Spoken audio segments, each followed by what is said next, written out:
여러분 안녕하십니까? 양영태TV의 양영태입니다. 이 오늘 조선일보의 강천석 논설 주간이 이런 얘기를 했습니다. 문 대통령은 태어나서는 안 될 나라의 대통령인가? 하고 의문을 제기했습니다. 문 대통령 태어나서는 안 될 나라의 대통령인가? 얼핏 보면 무슨 말인가 이렇게 이해가 좀 안 되지만 가만히 생각해보면 충분히 이해가 되리라고 생각합니다. 태어나선 안 될 나라의 대통령인가? 문 대통령. 잘 이 대한민국하고 안 맞다는 뜻입니까? 글쎄요. 한번 이 강천석 칼럼을 제가 한 두 번 오늘 아침에 일어나서 읽어봤습니다. 아주 훌륭한 지금 현대사와 더불어서 이런 여러 가지 현안을 갖다가 아주 압축적으로 이렇게 표현하는 멋들어진 그 글이 있어가지고 제가 한번 그것을 읽어봤는데요. 이 백선엽 장군이 낙동강 전선에서 만약에 무너졌다면 어떻게 될 것이냐라는 문제 제기를 합니다.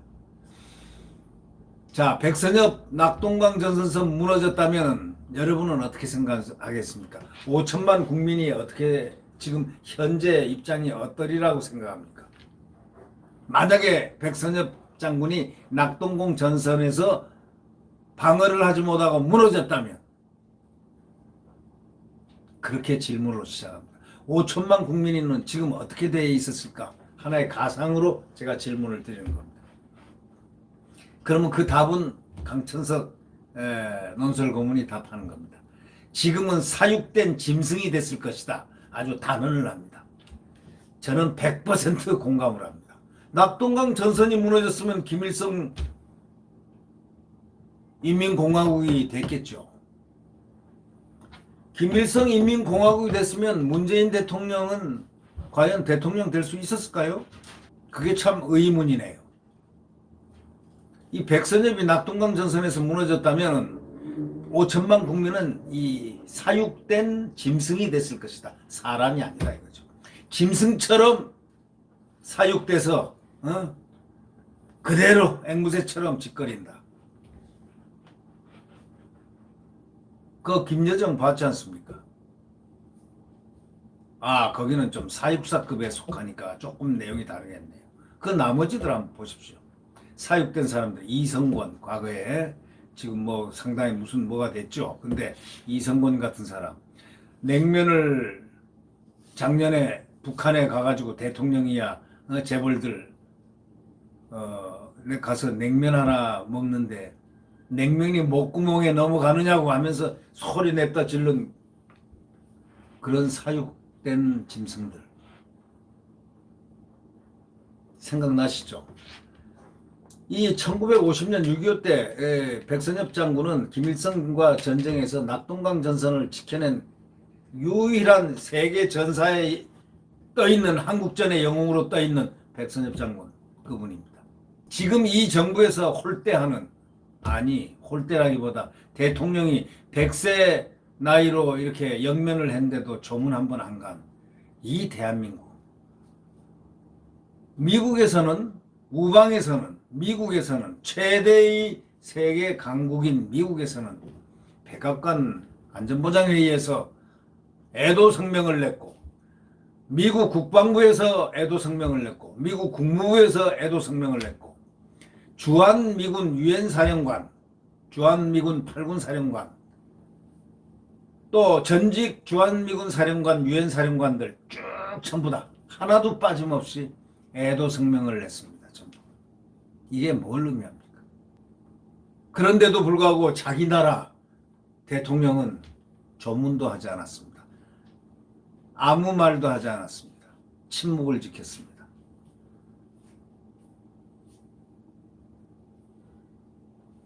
여러분들 어떻게 생각하십니까?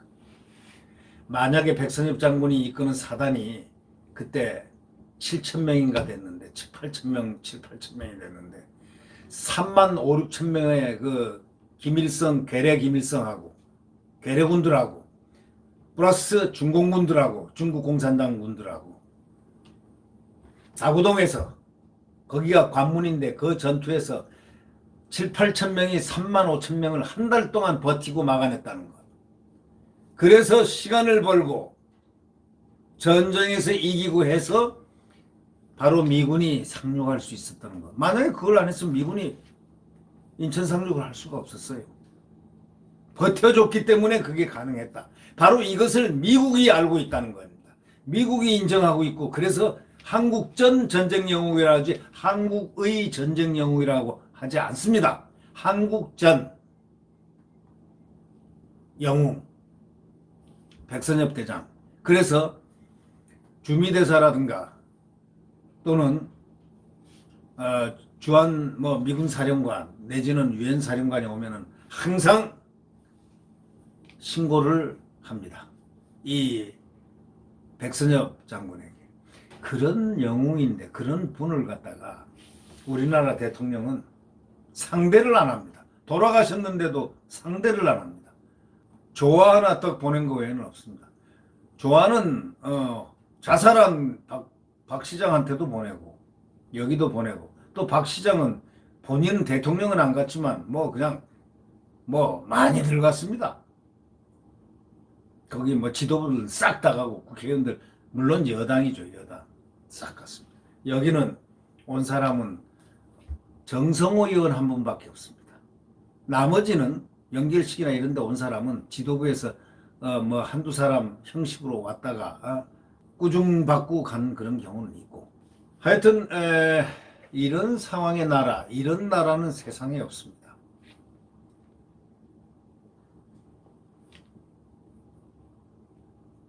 함께 이 백선엽 장군과 싸웠던 미국군은 그가 영웅인 줄을 잘 압니다.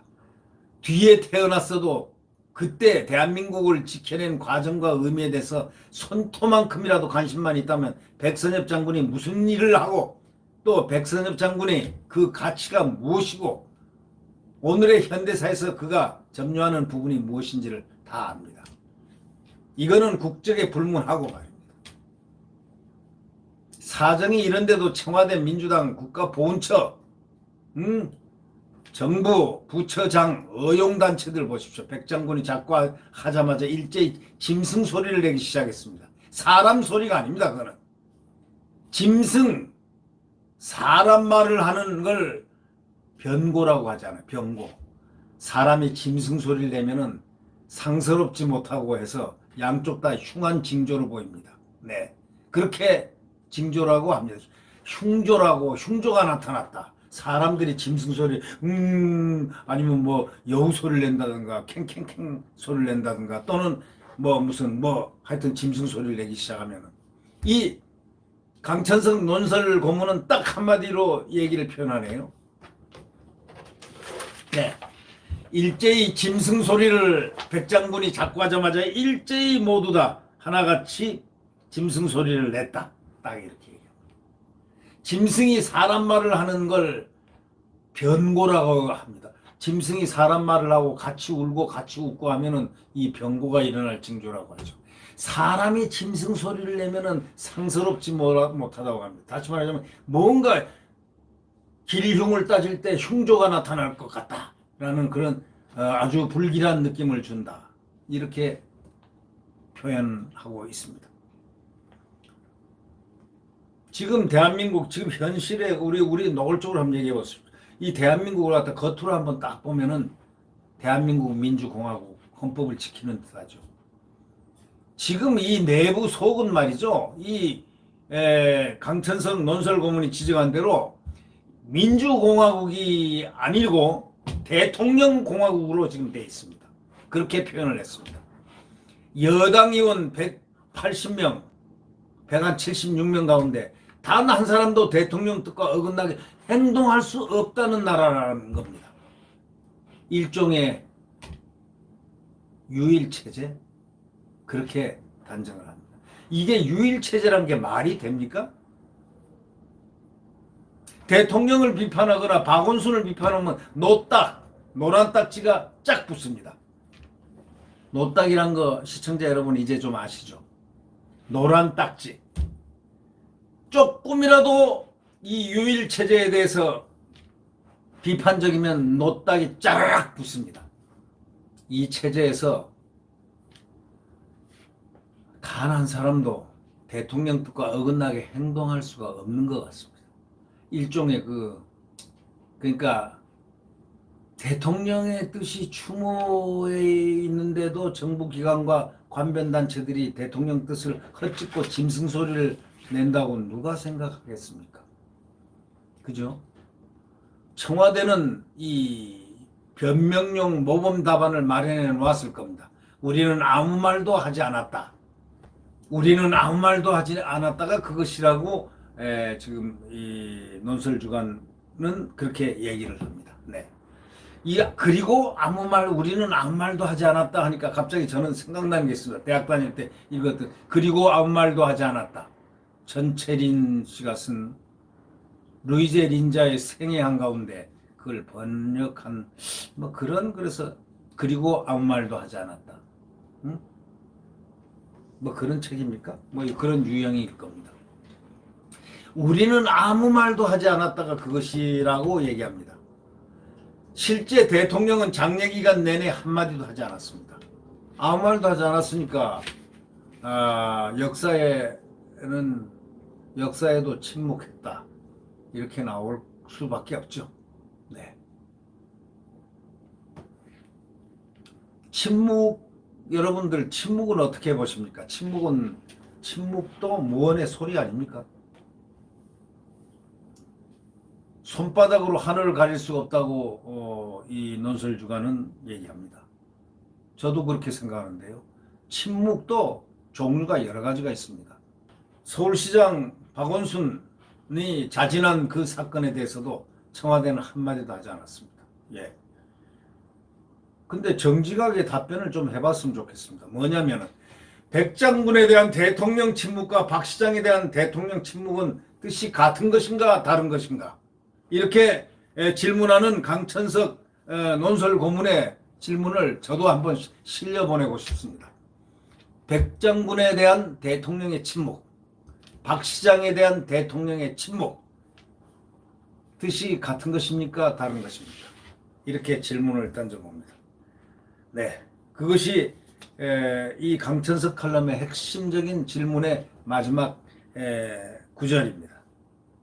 대통령이 김일성과 전쟁에서 국가를 보위한 백장군의 공로를 만약에 숙지하고 있는데도 장군 묘자리에 때도 입히기 전에 국가보훈처가 대통령 뜻을 어기고 민족 행위자, 반민족 행위자라는 팻말을 달았다는 그 말이 성립이 될 수 있습니까? 대통령은 헌법을 준수하고 나라를 보위하며 라는 그 취임 선서를 합니다. 그런 대통령이라면 백장군이 김일성과의 전쟁에서 절체절명한 어떤 그 국가를 보호했던 역할을 어떻게 평가하는지 국민에게 내보여야 되는 거 아닙니까? 그런데 침묵으로 일관했습니다. 백장군 우리가 한번 볼 필요가 있습니다. 백장군이 과연 어떤 사람인가? 1920년도생입니다. 나라가 망하고 10년 뒤에 태어났습니다. 그러니까 일제 식민지 하에서 태어났으니까 내선 일체라고 그래가지고 식민지 하에서는 똑같은 내선 일체가 되어 있습니다. 그러니까 대한민국이 아니었습니다. 이 시조선이 아니었습니다. 일본국 아래 태어난 겁니다. 식민지 하에서.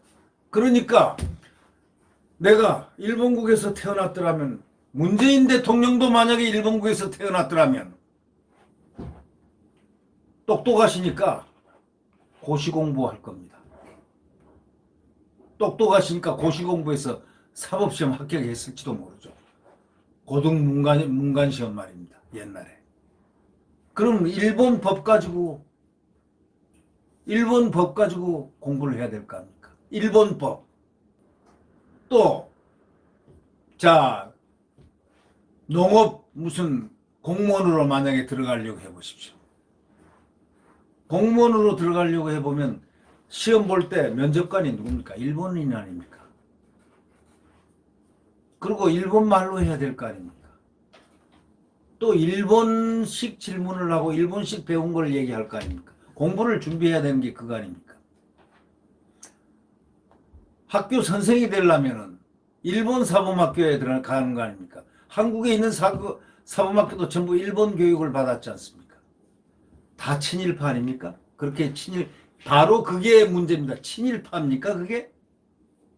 자, 내가 군대 가고 싶다. 어? 그 정말 째지게 가난해가지고 먹고 살 게 없어가지고 군대 간 사람들도 있고, 뭐 여러 사람도 있습니다. 그 사람들이 친일파입니까? 알면서 모른 척하고 정적을 제거하기 위한 수단으로 친일이니 뭐니 자기들 이념에 맞추기 위해서 그렇게 한다는 것은 죄악입니다. 만약에 그런 끼미가 있다면 그건 죄악이다 이런 얘기입니다. 저는 그렇게 생각합니다. 그러면 잠깐 돌아가서 백장군 한번 봅시다. 현 정권은 그의 일본군 복무 이력을 문제 삼고 있는데 41년 만주군 군관학교를 졸업했습니다. 41년입니다. 일본 패망 때 계급이 중이었습니다. 특히 1943년 2월부터 45년 1월까지 간도특설대 근무하면서 독립군을 토벌했다고 비난합니다. 이 사람들이 누군지 아시죠? 아주 특별한 머리를 갖고 있는 사람들입니다. 그런데 역사를 갖다가 확 이렇게 잘 왜곡합니다. 이렇게 마사지를 해요. 마사지. 예? 생각해 보십시오. 간도특설대에 근무하면서 독립군 토벌했다고 비난합니다. 이런 완전히 사실과 다른 비난입니다. 왜? 43년에 2월부터 45년 1월까지 간도특설대 근무했는데 독립군을 토벌했다고 비난을 하고 있는데 43년 만주는 그런 세상이 아니었다는 바로 이것을 얘기해 드리는 겁니다. 현 정권 핵심부 NL 계열들이 1980년대 백전백승의 상승장군이라고 학습했던 김일성은 바로 40년 10월 23일 소련으로 도망갔습니다. 40년대. 42년에 그곳에서 김정일을 낳았습니다. 러시아에서. 네? 소련에서. 43년에 만주에 토벌을 할 독립군이 있었다면 40년에 만주를 이탈한 김일성은 겁쟁이 아닙니까? 아니 토벌할 독립군이 있는데 만주를 도망갔다? 만주에서 도망갔다? 그럼 김일성은 뭐가 됩니까? 겁쟁이라는 소식 탈영병 아닙니까? 겁쟁이 도망가는 사람 그밖에 더 됩니까? 말이 안 되죠. 그때 독립군이 없었다는 겁니다. 그 지역에. 시대적으로 맞지 않은 얘기를 알면서 모르는 척하고 간도특별대로 해서 독립군을 토벌했다. 이런 식으로 하는 겁니다. 이런 식으로 매도를 하는 겁니다. 그래 놓고 그 백장군이 떠나고는 바로 다음 날에 국가 보훈천지 무슨 천지는 모르지만 거기다가 친일 뭐라고 해서 딱지를 붙여놨다고요. 천하의 역사에 혼날 사람들입니다. 지금 보훈처. 응? 역사를 모독하고 이 강천석 논설 고문이 이런 얘기를 하고 있습니다. 대통령 침묵에 깔린 뜻 그게 뭐냐? 짐작할 단서가 하나 있다고 합니다. 대통령은 작년 해군사관학교 졸업식에서 해군은 상군 가운데 일본군 출신이 아닌 우리 힘으로 만든 최초의 군대 이렇게 말했다는 겁니다. 육군과 공군은 정통성이 없다는 겁니다. 다시 말하자면 대통령이 아는지 모르겠지만 좌파들이 펴는 다음 단계 논리는 그래서 대한민국은 태어나서는 안 될 나라라는 그거 아닙니까? 그럼 대한민국 대통령이 이런 논리에 승복하지는 않았으리라고 생각한다 라고 믿습니다. 대통령이 역사의 영광만 꽃감 빼먹듯이 누리는 자리는 아니지 않습니까? 좌절의 역사, 오욕의 역사, 슬픔의 역사, 비극의 역사도 온몸으로 걸머질 각오가 있어야만 대통령이 될 자격이 있는 겁니다. 우리가 뒤늦게나마 6.25 전후에 희생된 지리산, 제주도 지역 주민들 명예도 회복시키는데 합의하고 나라가 그를 지켜줄 수 없던 당시 현실을 인정했지 않습니까? 낮에는 대한민국이 다스리고 밤에는 인민공화국 빨갱이들 빨치산들이 다스리고 그런 상황 속에서 주민들에게 외부의 힘이 강요한 행동에 대한 책임을 정상적으로 물을 수는 없다는 그런 합의 아니겠습니까? 백 장군이 20살 때 25살에 20살에서 25살 그 5년 사이에 우리가 대학을 바로 들어가서 한 2년 3년 있을 때 그 대학생 때죠. 대학생이나 또 졸업했을 바로 그 즈음에 나라를 잃은 청년의 전력 그걸 감추거나 미화한 적이 없습니다. 좌파의 주장대로 그게 씻을 수 없는 허물이라 하더라도 백장군이 그때 낙동강에서 무너졌다. 만약에 이들 말대로 씻을 수 없는 허물이 있다 하더라도 백장군이 그때 낙동강에서 무너졌다라면 5천만 대한민국 국민은 지금 금수산 궁전에서 90도로 머리를 꺾고 허리를 꺾고 경배하는 사육된 짐승이 됐을 뿐이다. 그렇게 살았을 것이다라고 이 논설 주간이 이 강천석 논설 주간이 말미에 그렇게 찍고 있습니다. 어떻게 생각하십니까? 좋아서 찍을 주사파들이 혹시 있다면 모르지만 주사파들 중에서도 뭐 그 시대가 오래됐으니까 전향한 주사파가 있을 것이고 전향하지 않은 주사파가 있을 것입니다. 허리를 금수산 궁전에서 90도 허리를 꺾고 이렇게 경배하는 사육화된 그런 짐승의 삶을 살기를 좋아하는 사람들은 글로 가시면 됩니다. 여기 있을 필요 뭐 있습니까? 깨끗하게 즐거운 자기의 하이마트 고향으로 가십시오. 바로 이런 사육된 금수산 궁전에서 90도 허리를 꺾어가지고 경배하는 사육된 짐승이 삶을 갖다 안 살게 해준 그걸 막아준 것만으로도 백선엽 장군은 허물과 빚 몇천 배를 나라와 국민에게 갚은 셈입니다. 좀 생각해 보십시오. 하물며 그가 간도 특설대에서 역사적으로 시간적으로 그 시간에 독립군이 거기 어디 있었습니까? 그러면 김일성 지금 아까 얘기했죠. 김일성은 왜 소련으로 도망을 갔습니까? 아니 독립군을 놔두고 왜 도망을 갔습니까? 도망을 간 사람을 지금 숭배를 하는 과거의 주사파들은 뭡니까? 강천석 고문의 아주 마지막 그 키워드를 제가 한번 읽어드리겠습니다. 네. 대통령은 어른스러운 역사관을 가져야 한다. 여러분 동의하십니까? 대통령은 어른스러운 역사관을 가져야 한다. 그렇게 강천석 칼럼 문 대통령 태어나선 안 될 나라의 대통령인가? 백선엽이 낙동강 전선석 무너졌다면 5천만 국민이 사육된 짐승이 됐을 것이다. 맨 마지막에 대통령은 어른스러운 역사관을 가져야 한다. 이렇게 말미를 찍습니다. 네, 구독 버튼과 엄지를 눌러주시면 고맙겠습니다. 안녕히 계십시오.